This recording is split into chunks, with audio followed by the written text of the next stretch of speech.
Hmm,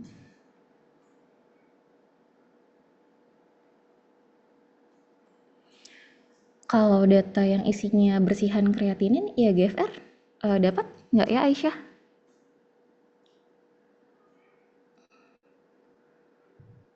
Adanya dua ini aja Bu, yang GDP kolesterol, LDL, HDL, TGA, SGPT sama yang USG, NT-GAR. Ya udah, saya kirim filenya dulu ya di sini.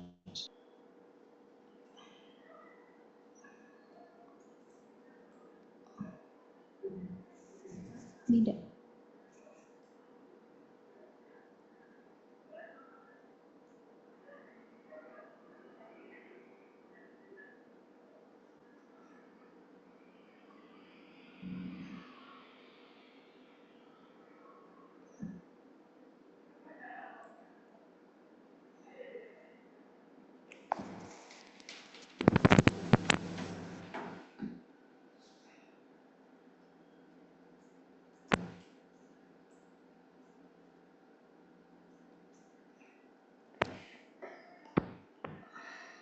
Sudah terkirim ya filenya, latihan untuk regresi linear.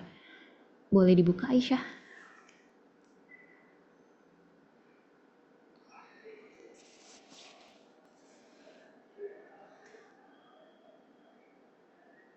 Nah, datanya kemudian pindahin ke SPSS dulu. Ini semuanya Bu, dari yang GDP sampai Iya, semuanya di copy aja.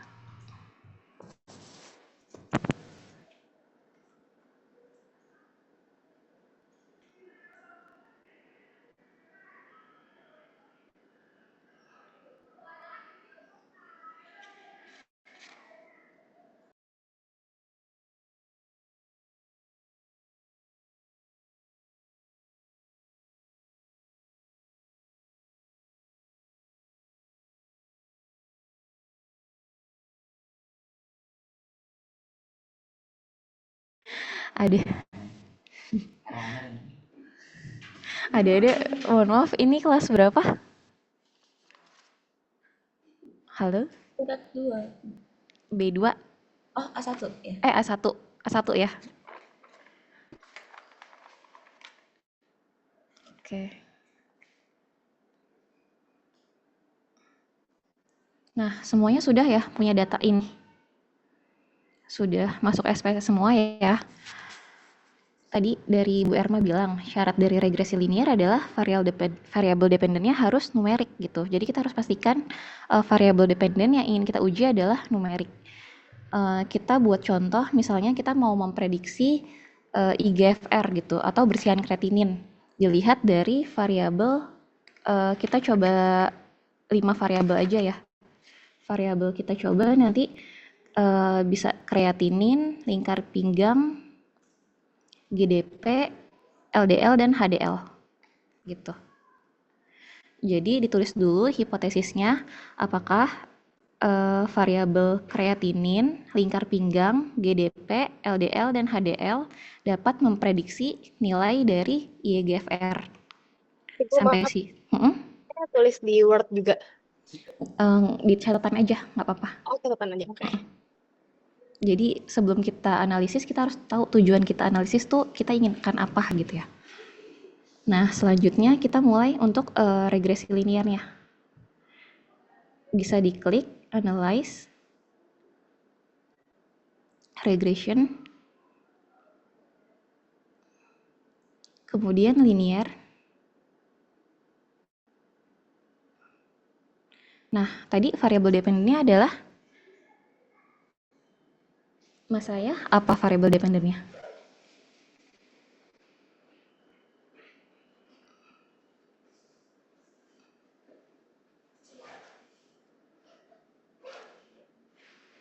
Kita mau memprediksi IGFR, berarti variabel dependennya adalah IGFR. Ditarik ke dependen, kemudian independennya kita pilih variabel yang mungkin bisa memprediksi IGFR gitu. Biasanya kita cari secara teoritis ya, sebetulnya apa aja sih variabel yang berkaitan atau berhubungan dengan IGFR. Kita contohkan aja misalnya LDL, dicoba, HDL,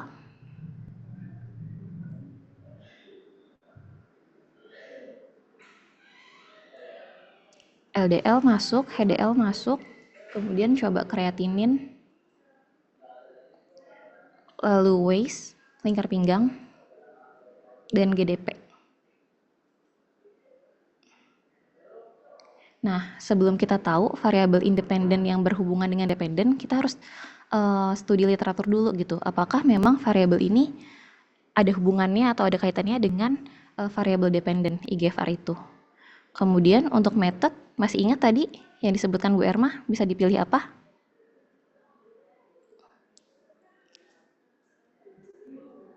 Oh, ya udah kita pilih yang backward ya. Backward itu kita mengeliminasi dari nilai P yang paling besar gitu, hingga yang nanti didapatkan model terakhir semuanya signifikan. Lalu kita klik statistiknya. Kita pilih R-square change untuk tahu koefisien determinansinya. Kita pilih deskriptif. Collinearity diagnostik kita klik. Residualnya kita pilih Durbin-Watson dan case-wise diagnostik di angka 3. Regression coefficient juga kita bisa tulis diklik confidence intervalnya ya. Regression coefficient, CI-nya kita klik, oke. Case-wise-nya 3 ya, outlier-nya. Oke, boleh di-continue. Sampai sini semua mengikuti atau ada yang tertinggal? Dava? Aman, Bu. Aman ya? Oke, sudah. Kemudian kita klik plots-nya.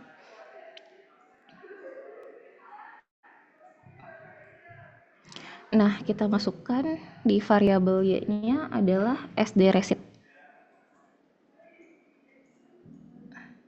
Di variabel X-nya adalah Z prediction. Ya. Kemudian diaktifkan plots residualnya, diklik histogram dan normality. Continue. Oke, coba diklik save. Ada apa di sana? Oke, ini enggak. Predicted-nya boleh diklik standardize. Residualnya juga standardize. Oke, continue. Option-nya. Ini nggak perlu ya, di continue. Style, coba ada apa? Ini nggak perlu juga, di cancel aja. Oke, sudah, lalu oke.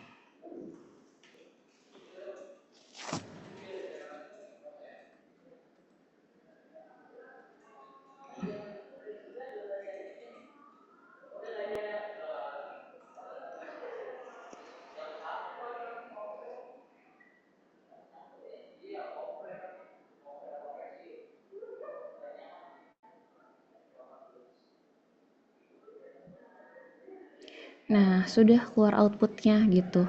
Jadi kan sebetulnya sebelum kita masuk ke regresi linier berganda atau multivariatnya, kita harus melakukan regresi linier sederhana atau korelasi. Atau kita mau tahu nih analisis bivariat apa aja sih yang berhubungan dengan IGFR dengan batas 0,250 gitu. Nah, dari korelasi kita bisa lihat apa nih.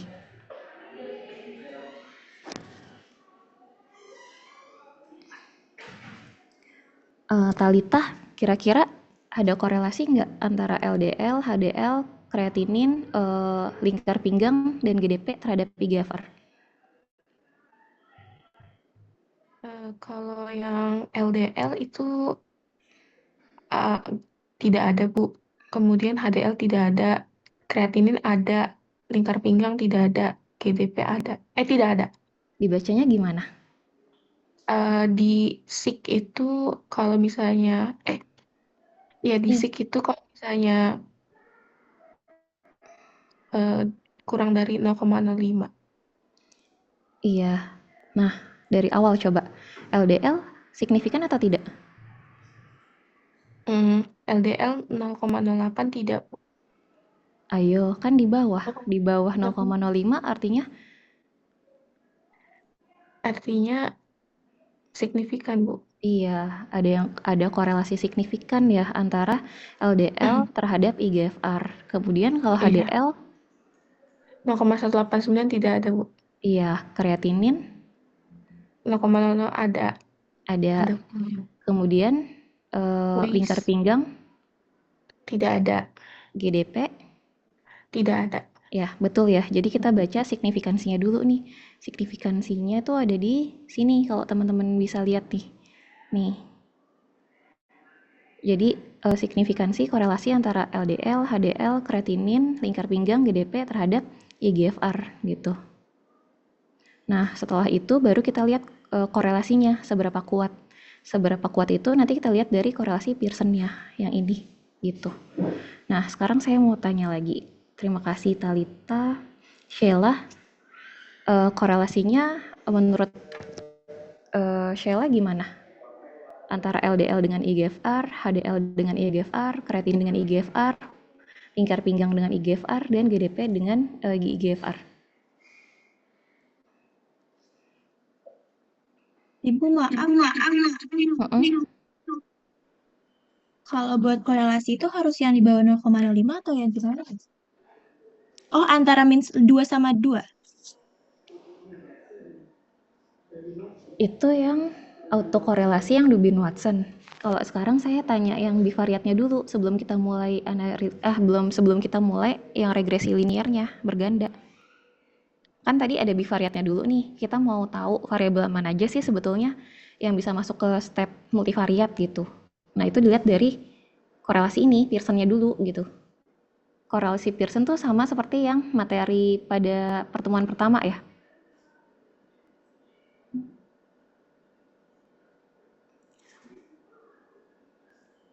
Gitu. Ingat nggak yang R-nya sama dengan 0 sampai 0,25 artinya ada korelasi lemah. Terus 0,25 sampai 5 artinya korelasinya sedang gitu. Nah, tadi ada nih LDL berkorelasi dengan IGFR signifikan. Tapi berapa nilai R-nya gitu?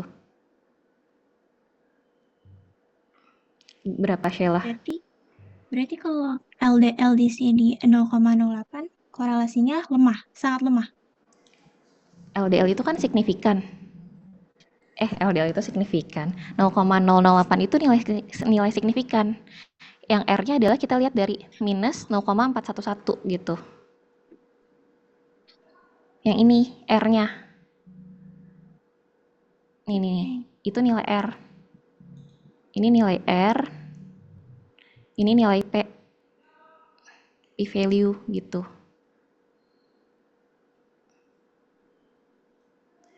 Nih, sebetulnya kan yang bermakna hanya ini ya, 2 LDL dan kreatinin. Kita bisa lihat kalau misalnya ada hubungan yang signifikan antara LDL dan IGFR, korelasinya nilai R-nya adalah misalnya korelasi sedang gitu, karena ditemukan R-nya sama dengan 0,411 minus. Kemudian pada kreatinin ditemukan korelasi yang kuat gitu, dengan nilai R-nya minus 0,773. Ya, kalau korelasi jadi kita baca nilai P-nya dulu, kemudian kita lihat kekuatannya berapa gitu. Kekuatan korelasinya apakah lemah, sedang, kemudian kuat atau sangat kuat gitu. Mungkin coba atasnya lagi. Aisyah ditarik deh. Nah, sebelum ke korelasi kita juga punya data deskriptifnya ya. Data ini adalah data rata dari tiap variabel gitu. Rata dari IGFR adalah 107 gitu dengan standar deviasi 14,5 gitu. LDL dia 136 dengan standar devi 36 dan selanjutnya sampai bawah. Tuh. Nah, lanjut Aisyah ke bawah lagi.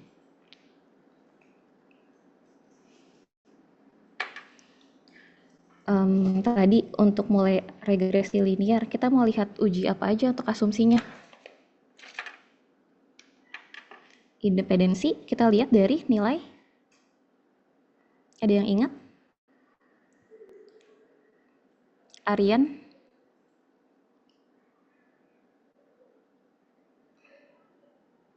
Bambu tadi pertanyaannya boleh diulang? Salah satu uji asumsi dari regresi linear adalah asumsi independensi. Asumsi independen kita lihat dari nilai apa? Durbin-Watson-nya Iya, Durbin Watson-nya di sini berapa nilainya? 1,7 di antara min 2 dan 2. Iya, berarti dia bisa dilanjutkan ke regresi linear atau tidak? Bisa. Bisa ya, karena masih dalam ambang batas kurang dari 2 gitu. Selanjutnya, di ANOVA kita mau lihat asumsi linearitas. Nah, nilainya bagaimana? Putri, ANOVA? Izin menjawab, Ibu. Mohon maaf, Ibu, tadi untuk yang ANOVA kenapa, Ibu? Iya, kita mau lihat asumsi linearitas. Nah, dari linearitasnya kira-kira terpenuhi atau tidak? Untuk linearitas yang dilihat uji ANOVA-nya 0,000 ya, Bu? Iya, 0,001 kan, kurang dari. Artinya? Artinya kalau di sini berarti terpenuhi, Bu. Terpenuhi ya regresi linearnya. Linearitas. Kemudian dari asumsi multikolinier, coba lihat ke bawah. Nah, yang tadi saya sebutkan ya, kita pakai backward model. Jadi kita mengeluarkan dari nilai P yang paling besar, kemudian nanti dieliminasi hingga dapat yang nilai P signifikan gitu. Jadi antara 5 variabel, ternyata yang bertahan tuh hanya 2 gitu. Hanya di step keempat ini. Jadi sebetulnya yang bisa memprediksi itu hanya kreatinin dan lingkar pinggang untuk memprediksi IGFR gitu. Jadi nanti asumsi-asumsi yang dibaca adalah asumsi pada step keempat ya, gitu. Kemudian kalau dari model ini, apakah ada multikoliniaritas atau tidak? Dilihat dari apa? Multikoliniaritas, asumsinya.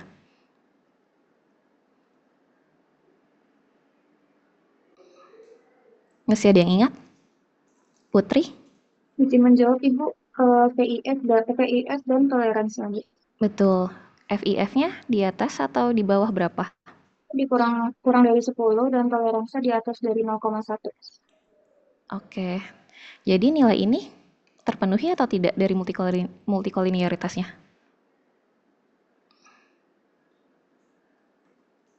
Izin Ibu, untuk yang FIF-nya terpenuhi. Kemudian untuk yang toleransinya terpenuhi juga, Ibu. Iya, terpenuhi ya, karena FIF-nya adalah 1,01 atau di bawah 10. Kemudian toleransinya itu kan di atas 0,1, yaitu ini 0,984. Jadi dari multikoliniaritasnya terpenuhi. Selain itu, kita lihat apa lagi? Ke bawah lagi, ke bawah. Residual. Residual itu tadi kita mau lihat asumsi apa nih? Eksistensi. Nah, terpenuhi atau tidak eksistensinya? Jadi min dari residual ini harus 0 gitu.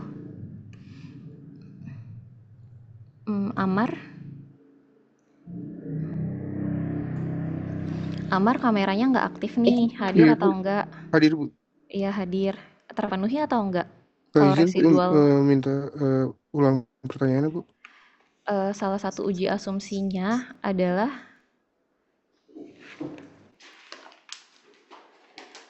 asumsi eksistensi, yaitu min residualnya adalah 0. Nah, dari data ini residual statistiknya berapa?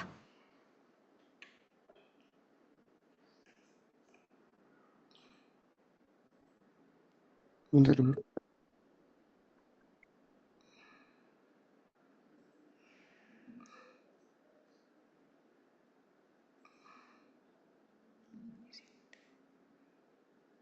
Nol, Bu. Iya, dari sini ya. Kita lihat standar, salah, maaf. Dari standar residual, ya benar ya, standar residual dari min, yaitu 0. Jadi artinya asumsi eksistensinya terpenuhi.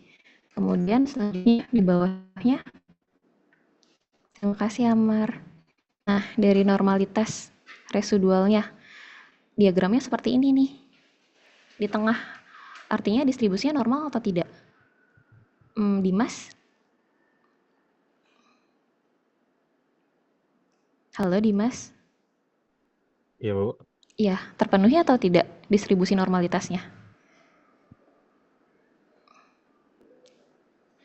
Sudah terpenuhi, Bu. Terpenuhi, alasannya?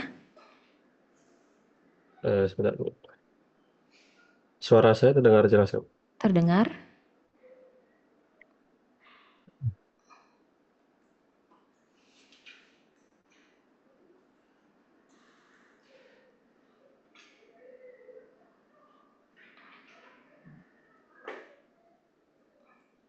Kan kita lihat dari histogram nih, kita mau lihat distribusinya normal atau enggak. Ternyata dia normal, terpenuhi. Alasannya kenapa bisa dibilang normal dari gambar ini?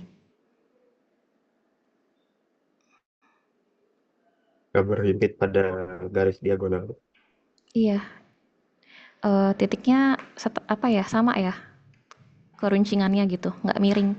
Kalau dia miring, misalnya miring kanan atau miring kiri, dia biasanya nggak normal. Tapi karena dia di tengah-tengah, min mediannya sama, dia disebutnya normal gitu. Jadi residualnya normal, artinya normalitasnya terpenuhi. Oke, terima kasih Dimas. Selanjutnya ke bawah lagi, Aisyah. Ini sama ya, PP plot itu untuk normalitasnya. Nah, yang terakhir itu dari asumsi homozygosity ya. Kalau misalnya dia bertebar, artinya terpenuhi gitu. Dengan range-nya min 2 sampai 2. Oke, ini agak sedikit sih, cuman nggak apa-apa dipakai. Diasumsikan dia terpenuhi gitu. Nah, kalau misalnya semua syarat terpenuhi, baru kita bisa baca modelnya gitu. Model mana sih yang fit untuk memprediksi IGFR gitu. Kita balik lagi ke atas.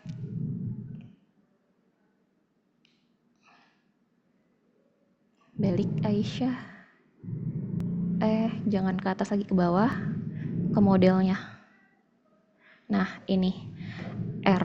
Model yang paling valid itu kan tadi kreatinin dan lingkar pinggang ya. Berarti ada di nilai D ini. Jadi R square-nya atau koefisien determinasinya adalah 0,692 atau 69,2%.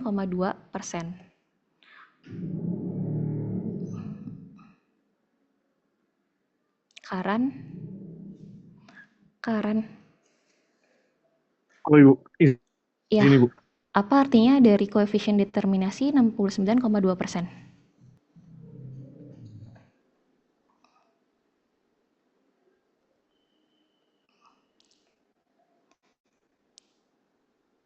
Bu Erma tadi sudah menjelaskan belum? Kalau misalnya dari R square ini kita dapat memprediksi IGFR sebesar segini gitu untuk variabel kreatinin dan lingkar pinggang gitu.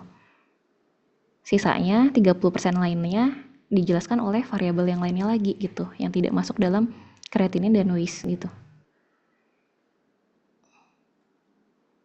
Ada yang bisa bantu Karan?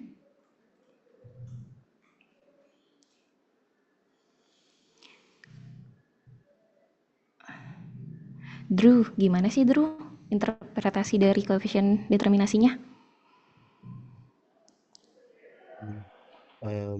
Izin Bu, mungkin itu korelasinya itu kuat karena lebih dari 0,8 mendekati 1 gitu. Tapi yang kita lihat R square-nya. R square-nya adalah 0,69 gitu. Dia termasuk kuat juga ya gitu. Kalau di atas 0,75 baru sangat kuat. Kemudian gimana lagi, Drew?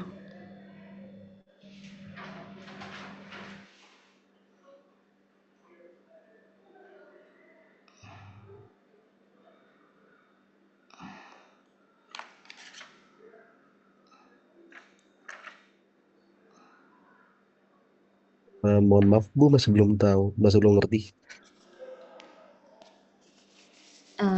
Jadi variabel IGFR atau variabel dependen kita dapat dijelaskan oleh variabel independen atau variabel kreatinin dan lingkar pinggang ini sebesar 69,2% gitu. Sisanya dapat dijelaskan oleh variabel lainnya gitu, di luar dari variabel kreatinin dan lingkar pinggang. Kreatinin dan lingkar pinggang ini dapat menjelaskan IGFR sebesar 69,2% gitu. Kalau sampai sini paham, Drew? Izin Bu, itu tadi 0,9,2% dari mana? Nah, 0,692 kan ini kita convert ke persentase gitu. Jadi 0,692 kita kali 100%, jadinya 69,2% gitu. Dari model ini, kita dapat memprediksi IGFR sebesar 69,2%, dan itu dijelaskan oleh variabel kreatinin dan lingkar pinggang.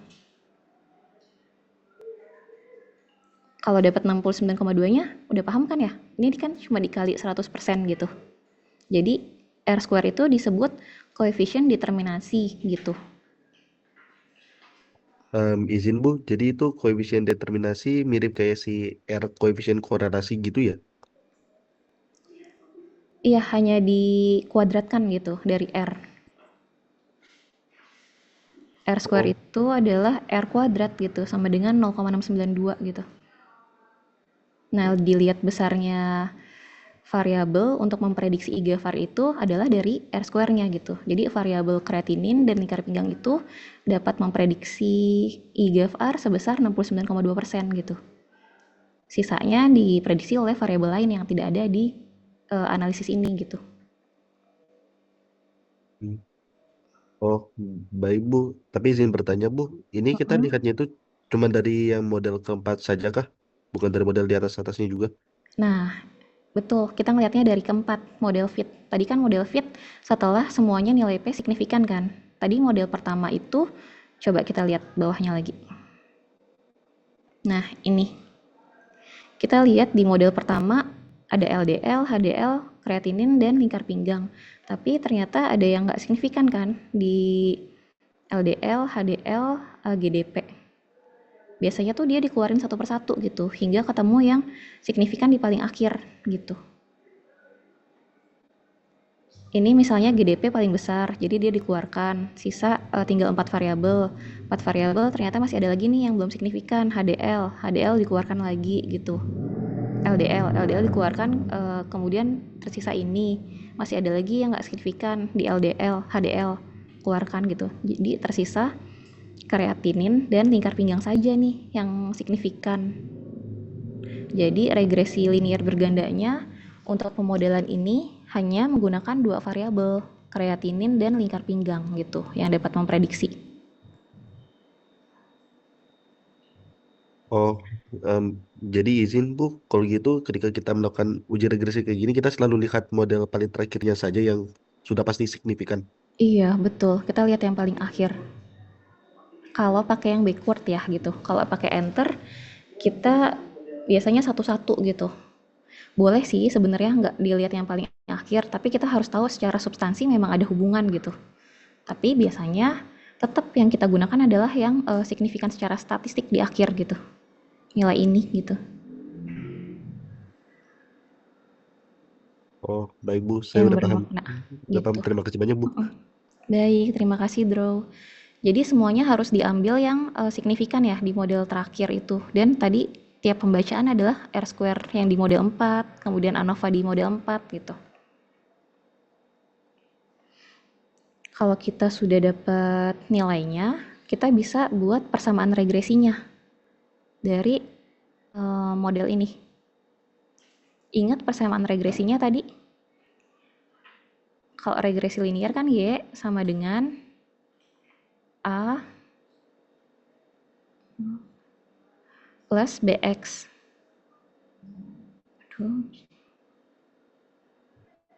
Y-nya itu adalah Y apa? Y untuk variabel IGFR kan? Kita dapat memprediksi IGFR kalau kita punya data terkait kreatinin dan lingkar pinggang gitu. A-nya dimasukkan nilai konstannya, yaitu 232,350. Benar kan ya? 252 atau 232 ya? Ya, itu deh. 252, 350, Bu. Oke, 252. 252,35. Terus, oh iya, ini kan karena ada dua variabel yang signifikan. Jadi B1, X1, nanti tambah lagi B2, X2.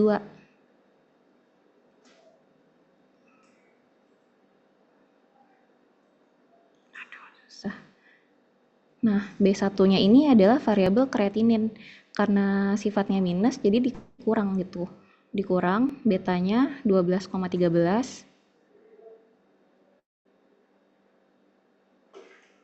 dikali kreatininnya.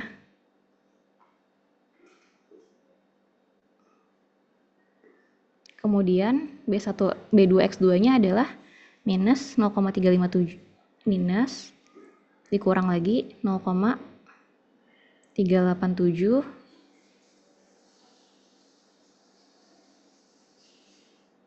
dikali lingkar pinggangnya. Nah, ini adalah persamaan garis linier berganda untuk memprediksi IGFR dilihat dari kreatinin dan lingkar pinggang. Kita bisa hitung nih IGFR-nya berapa sih kalau diketahui X1-nya atau kreatininnya sekian, kemudian lingkar pinggangnya sekian. Nah, coba adik-adik cari misalnya diketahui kreatininnya 1, kemudian lingkar pinggangnya 100. Berapa sih IGFR-nya gitu? Saya kasih waktu 1 menit ya untuk menghitung.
Oke, kalau sudah dihitung, coba diketik jawabannya di chat. Saya hitung 1, 2, 3, nanti klik ya semuanya. Ketik dulu di chat. Saya hitung mundur. 3, 2, 1. Ayo di enter. 200.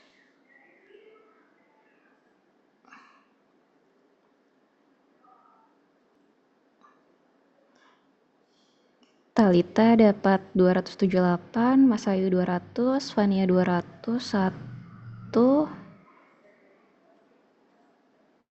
Oke, sebagian besar 201 ya.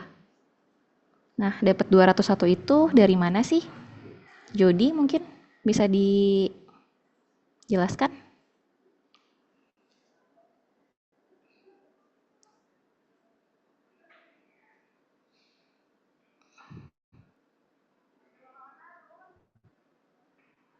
Jody?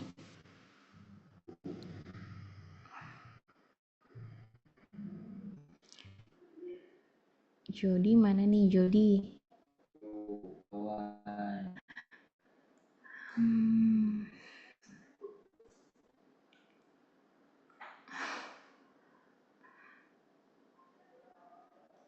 Oke, Putri Kayana boleh 201,51 diperoleh dari mana? Izin menjawab Ibu. Mm-mm. Dari yang eh, A-nya, A konstannya kan 252,35. Mm-mm. Kemudian ditambah sama eh, LR-nya tadi 1 dikali dengan minus 12,135. Kemudian ditambah dengan 100 dikali minus 0,387.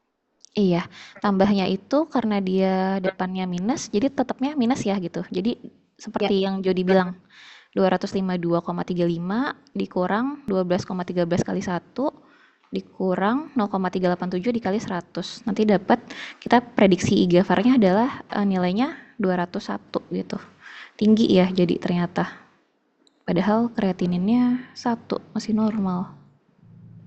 Oke, itu ya cara memprediksi IGFR gitu dari variabel kreatinin dan lingkar pinggang. Oke, terima kasih Putri dan Jody. Nah, selanjutnya sudah selesai sih dari regresi linear.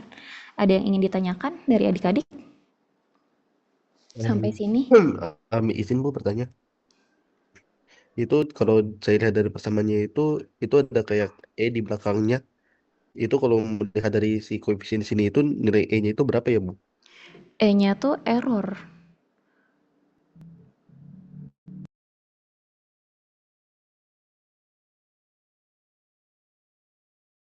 Ya izin Bu, kita errornya itu ya halo ya Bu Iya, kita iya, Bu Dela, iya. ya izin yang error yang itu ya dulu ya yang di akhir ya errornya itu 100% nanti dikurangin dengan yang R square. Tapi itu sebenarnya yang di apa yang diinterpretasikan itu cukup yang tadi yang kita bilang yang nilai dari yang kosanta ini dikurang dengan pengali dari kreatinin dan nilai WS ini. Jadi error itu kan memang semua perhitungan itu nggak mungkin sempurna kan ya. Jadi ada beberapa penilaian yang tidak semua bisa diinterpretasikan dengan R square. Jadi error itu adalah sisa dari nilai R square.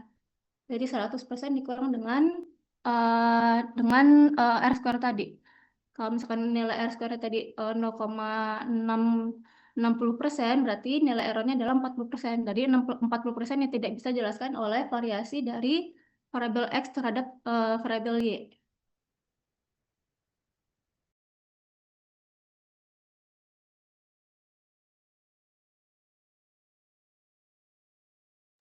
Suara saya putus-putus ya? Iya, sudah terdengar Bu Dela gitu. Jadi Iya. sebetulnya kalau dari regresi linear, persamaannya kita cukup di Y sama dengan A plus B1 X1 dan seterusnya gitu. Misalnya ada 2 variabel jadi tambah lagi B2 X2, misalnya ada 3 variabel jadi B3 X3. E-nya itu standar error gitu, tapi nanti saya coba cek lagi ya. Sebetulnya dilihatnya dari variabel mananya. Kemudian satu lagi untuk regresi linear, yang penting tadi adalah koefisien determinasinya gitu. Tadi didapatkan R square-nya misalnya 60-an ya, 68, sekian gitu. Berarti untuk variabel X1, X2-nya, yaitu variabel kreatinin dan lingkar pinggang, dapat memprediksi IGFR sebesar 69,2% gitu. Dan sisanya akan dijelaskan oleh faktor-faktor lain yang tidak ada dalam analisis ini gitu. Gitu ya. Itu sih 2 hal yang penting dari regresi linear gitu. Uji asumsinya terpenuhi, boleh lanjutkan ke regresi linear. Kemudian ada regresi linearnya diambil yang model fit atau yang signifikan gitu. Lalu dijelaskan persamaan regresi dan nilai koefisien determinasinya gitu. Oh, baik Bu. Izin bertanya lagi Bu. Jadi tadi dari ada 2 perhitungan tadi yang R square sama yang tadi persamaan ini itu itu perbedaan dari keduanya itu di bagian mananya Bu? Maaf. Kalau persamaan regresi linear itu kan kita ingin memprediksi gitu, ada persamaannya gitu, Y sama dengan A plus BX gitu. Kemudian kalau R square ini melihat seberapa kuat gitu dari seberapa bagus model ini memprediksi berapa persentasenya gitu. Kalau tadi kan persamaan itu untuk memprediksi, kemudian model ini dapat memprediksi seberapa besar gitu. Mungkin mungkin gini ya, kalau yang namanya tadi model prediksi itu kan adalah model pemodelan kalau penelitian ini dilakukan ke depannya. Y itu kan artinya adalah variabel terikat kalian. Misalkan di sini adalah EGFR gitu. Jadi EGFR itu nantinya di penelitian selanjutnya gitu atau di pada lingkungan yang kalau model ini digunakan gitu akan bernilai berapa saat GDP-nya berapa, HDL-nya berapa atau lainnya seperti itu. Itu di saat persamaan regresi. Sedangkan nilai R square itu adalah bagaimana variabel bebas itu besarannya mempengaruhi dari variabel tergantung. Itu bedanya. Kebayang ya? Yang nanya tadi siapa sih? Andrew ya? Lumayan kebayang, Bu. Ya, Jadi kalau gimana? misal saya ringkas itu dari persamaannya itu bisa saya abaikan aja si errornya juga kah untuk latihan tugas ini atau perlu saya masukin? Iya, errornya nggak apa-apa, ditulis error gitu aja nggak apa-apa, ditulis residual gitu aja, nggak ada masalah kok. Karena kan yang namanya model persamaan gitu ya, proyeksi kita ke depan itu pasti tidak ada hal yang sempurna gitu, ada kemungkinan error. Jadi errornya plus minusnya berapa, nanti nilainya akan diinput selanjutnya ya, nggak usah ditulis. Ya. Oh, baik Bu, terima kasih banyak.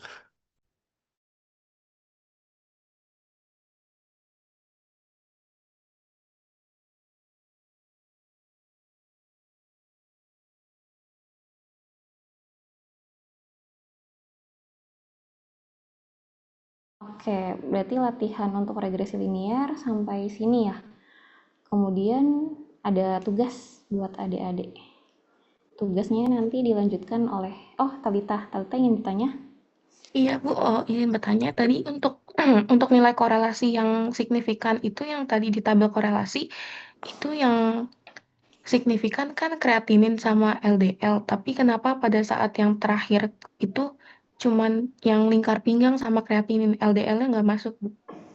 Nah, sebenarnya kalau korelasi itu kan uji bivariat. Bivariat itu satu per satu gitu. Tapi saat kita multivariat, semuanya dimasukkan bersamaan gitu. Dia akan mengolah dari nilai P yang paling tinggi gitu. Jadi bisa aja kemungkinan saat bivariat dia bermakna, tapi nanti saat multivariat dia nggak bermakna gitu. Karena kalau misalnya bivariat kan efeknya masih satu per satu. Tapi kalau multivariat semuanya sudah di-adjust berbarengan gitu, bersamaan gitu. Makanya yang kita pakai adalah hasil analisis multivariatnya gitu, bukan bivariatnya. Sebetulnya tadi untuk korelasi kita cuma pengen ngelihat seleksinya gitu. Sebenarnya variabel apa sih yang ingin kita masukkan gitu. Tapi ingat, bisa dilihat dari nilai P yang kurang dari 0,250 atau memang secara substantif dia ada gitu hubungannya gitu. Kalau misalnya ada, dia boleh masuk ke model multivariat gitu. Baik Bu, terima kasih. Terima kasih Talita.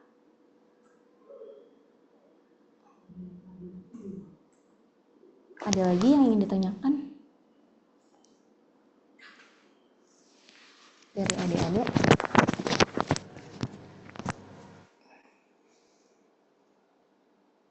Di model akhir sebenarnya. Kalau tidak ada yang ditanyakan, boleh tugasnya nanti dipandu oleh Bu Dela ya. Aisyah, terima kasih ya atas share screen-nya. Ya, makasih Bu Gita. Ya, izin Bu Gita, Bu Erma. Selamat pagi semuanya, Ibu. Selamat pagi teman-teman. Ya, izin mungkin untuk recall aja ya. Mungkin kalian yang sebelumnya udah pernah untuk belajar yang korelasi. Yang tadi itu mungkin masih ada yang lupa kali ya. Yang tadi itu kapan dikatakan yang lemah, kapan dikatakan yang sedang, kapan dikatakan kuat. Nah, kalau misalkan kalian